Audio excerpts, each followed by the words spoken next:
warahmatullahi wabarakatuh. Perkenalkan, nama saya Vera Yusmanita, NIM A1C3-18004, Program Studi Pendidikan Fisika Reguler A 2018 Universitas Jambi. Di sini, saya akan membuat video untuk memenuhi tugas mata kuliah telaah kurikulum fisika SMA, yaitu analisis materi hukum Newton. Nah, sebelum kita memasuki penjelasan materinya, terlebih dahulu kita akan membahas tujuan dari pembelajaran ini. Tujuan pembelajaran yaitu siswa mampu mendeskripsikan kedalaman, keluasan, urutan penyajian, dan contoh penerapan, serta menyusun rencana dan melakukan simulasi kegiatan pembelajaran materi hukum Newton. Nah, di sini ruang lingkup materi fisika SMA, mulai dari kelas 10, kelas 11, dan kelas 12. Kelas 10, materinya mencakup hakikat fisika dan prosedur ilmiah, pengukuran, gerak lurus, parabola dan melingkar, hukum-hukum Newton, usaha dan energi, momentum dan impuls, dan gerak harmonis. Untuk materi kelas 11, keseimbangan, dinamika rotasi, hukum Hooke, fluida statis dan dinamis, suhu kalor, dan lain-lain. Yang untuk kelas 12, listrik statis dan dinamis, medan magnet dan induksi elektromagnetik, arus bolak-balik, dan lain sebagainya. Nah, untuk selanjutnya, ada kedalaman dan keluasan materi hukum Newton di SMA. Di sini, kedalamannya mencakup rincian materi yang diberikan secara lebih mendetail, yang keluasan materi mencakup ruang lingkup atau cakupan materi yang dibebankan pada KD dan jenjang tertentu. Selanjutnya, ada kedalaman dan keluasan materi hukum Newton di SMA. Di sini ada kompetisi dasar fisika SMA dan materinya. Kompetisi dasar fisika SMA yaitu menganalisis interaksi gaya serta hubungan antara gaya, massa, dan gerakan benda pada gerak lurus. Yang selanjutnya, melakukan percobaan berikut presentasi hasil terkait interaksi gaya, serta hubungan gaya, massa, dan gerakan benda pada gerak lurus. Untuk materi hukum Newton tentang gerak, penerapan hukum Newton dalam kehidupan sehari-hari. Nah, untuk selanjutnya, ada kedalaman dan keluasan materi hukum Newton di SMA, yaitu hukum Newton tentang gerak. Hukum Newton tentang gerak ini terbagi atas hukum 1 Newton, hukum 2 Newton, dan hukum 3 Newton. Hukum 1 Newton persamaannya, jika sigma M sama dengan 0, maka benda diam atau bergerak lurus beraturan. Contoh penerapannya, mobil bergerak lurus di jalan, beban hambatan dengan kecepatan konstan. Untuk hukum Newton 2, persamaannya, sigma F sama dengan M kali A, dengan M sama dengan massa, A sama dengan percepatan. Contoh penerapannya, percepatan pada kereta luncur. Untuk hukum 3 Newton, persamaannya, sigma F aksi sama dengan min sigma F reaksi. Nah, contoh penerapannya ada pendorong roket. Di sini ada materi atau grafik tentang hukum Newton. Yang pertama ada pengertian gaya, hukum 1 Newton, hukum 2 Newton, dan hukum 3 Newton. Gaya terbagi menjadi hukum Newton tentang gerak. Hukum Newton tentang gerak ini terbagi menjadi 3, hukum 1 Newton, hukum 2 Newton, dan hukum 3 Newton.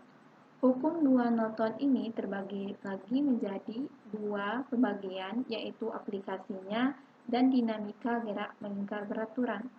Aplikasinya yaitu terbagi menjadi gerak pada bidang data, gerak pada bidang miring, gerak yang dihubungkan dengan tali, gerak dalam lift, gerak yang dihubungkan tali melalui sebuah katrol. Untuk dinamika gerak melingkar beraturan, terbagi menjadi 3, bola berputar horizontal, ayunan konikal, dan bola berputar vertikal. Nah, di sini kita akan menjelaskan materi tentang gaya. Gaya adalah interaksi yang menyebabkan benda bermassa mengalami perubahan gerak, baik dalam bentuk arah maupun konstruksi geometris. Gaya disimbolkan dengan F dan memiliki satuan Newton N. Kata Newton diambil dari nama Sir Isaac Newton, ahli matematika dan ilmuwan besar. Nah, beberapa bentuk atau jenis gaya dalam hukum Newton terbagi menjadi 4. Yang pertama ada gaya normal, gaya berat, gaya gesek, dan gaya sentripetal. Keempat jenis gaya-gaya dalam hukum Newton akan kita jelas satu demi satu. Yang pertama ada gaya normal. Gaya normal adalah gaya kontak yang bekerja dengan arah tegak lurus bidang sentuh jika dua benda bersentuhan. Gaya normal ini terbagi menjadi 3, yaitu pada bidang datar, pada bidang vertikal, dan pada bidang miring. Pada bidang datar didapatkan persamaan N sama dengan M kali G. Pada bidang vertikal didapatkan persamaannya N sama dengan F. Pada bidang miring didapatkan persamaannya N sama dengan M kali G kali cos alfa. Nah, yang kedua yaitu gaya berat. Gaya berat adalah gaya yang arahnya menuju ke pusat bumi, yaitu dengan persamaan W sama dengan M kali G, di mana W sama dengan berat benda, M sama dengan massa benda, kilogram, G sama dengan percepatan gravitasi M per S kuadrat. Untuk gaya ketiga yaitu gaya gesek. Gaya gesek adalah gaya yang berlawanan dengan arah gerak benda. Gaya gesek ini terbagi lagi menjadi 2, yaitu gaya gesek statis dan gaya gesek kinetis. Gaya gesek kinetis yaitu gaya yang bekerja pada benda bergerak, sedangkan gaya gesek statis yaitu kebalikan dari gaya gesek kinetis, yaitu gaya yang bekerja saat benda diam. Di mana untuk persamaannya gaya gesek kinetik Fk sama dengan mu K kali N, dan gaya gesek statis persamaannya Fs sama dengan mu S kali N. Gaya yang keempat yaitu gaya sentripetal. Gaya sentripetal adalah gaya yang arahnya tegak lurus, vektor kecepatannya dengan arah menuju pusat lingkaran. Nah, di sini terlihat ketika suatu benda yang bermassa M bergerak melingkar dengan kecepatan linier F dan kecepatan sudut omega membentuk lintasan, membentuk lingkaran dengan jari-jari R, seperti yang diperlihatkan pada gambar di atas. Maka secara umum benda tersebut akan mengalami gaya sentripetal sebesar sigma Fs sama dengan MAS, karena AS sama dengan F kuadrat per R sama dengan omega kuadrat R. Maka persamaan di atas dapat kita tuliskan sebagai berikut, yaitu sigma Fs sama dengan mv kuadrat per R sama dengan m omega kuadrat R. Kita akan menjelas yang selanjutnya, kita akan menjelas hukum 1 Newton. Hukum 1 Newton berbunyi, jika resultan gaya yang bekerja pada benda sama dengan 0, maka benda yang mula-mula diam akan tetap diam, dan benda yang mula-mula bergerak lurus beraturan akan tetap bergerak lurus beraturan. Hukum satu Newton dikenal juga dengan hukum inersia atau hukum kelembaban. Secara matematis, hukum satu Newton dirumuskan sigma F sama dengan 0. Nah, untuk penerapan hukum satu Newton dapat kita lihat dari contoh mobil ini, di mana mobil yang semula diam, kemudian mobil bergerak, maka tubuh kita akan terdorong ke belakang karena supir mobil menginjak gas mobil. Kemudian, saat direm, tubuh kita akan terdorong ke depan.